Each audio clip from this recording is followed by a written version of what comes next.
ang posibilidad na pasukin ng SB19 ang mundo ng pag-arte sa big screen ay hindi na malabong mangyari. Ayon nga sa isang balita kung saan nakapanayam ng media ang Pure Gold Management, binanggit nila na pangarap nilang makuha ang SB19 at BINI sa mga Cine Panalo film entries as one of their casts.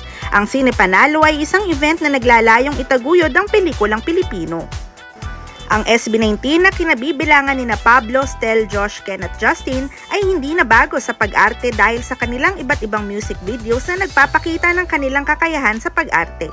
Bukod dito, gumawa na rin sila ng kanilang mga short films na mapapanood natin sa kanilang official YouTube page. Ang mga ito ay patunay na may potensyal sila sa pag-arte at maaaring magtagumpay sa mundo ng pelikula at telebisyon tulad ng sa kanilang musika. Dagdag pa rito, ang kanilang kaliwat ka ng TV guestings ay naglalapit sa kanila sa mundo ng showbiz. Ang exposure na ito ay nagsisilbing tulay upang mas mapalapit sila sa kanilang mga tagahanga at sa industriya ng showbiz producers and directors.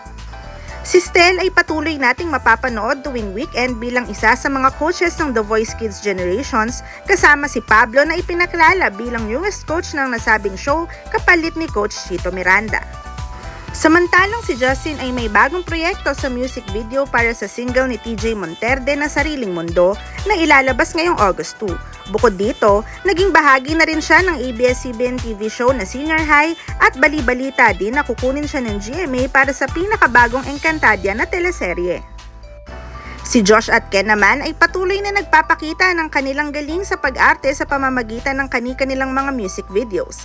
Ang kanilang dedikasyon at talento sa pag-arte ay nagdadala ng kakaibang dimensyon sa kanilang musika at imahe bilang performers. Sa lahat ng ito ay hindi malayong pasukin ng SB19 ng showbiz. Ang kanilang pag-arte ay isang malaking hakbang upang mas lalo silang makilala at mapalawak ang kanilang advokasya na ipakilala at palaganapin ang musikang Pinoy sa buong mundo. At kung sakali mang tanggapin ng SB19 ang isang movie project with Pure Gold, ano sa tingin ninyo ang babagay na movie concept para sa ating P-Pop Kings as their first movie na sila ay sasabak sa pag-arte? Let us know your thoughts through the comment section below.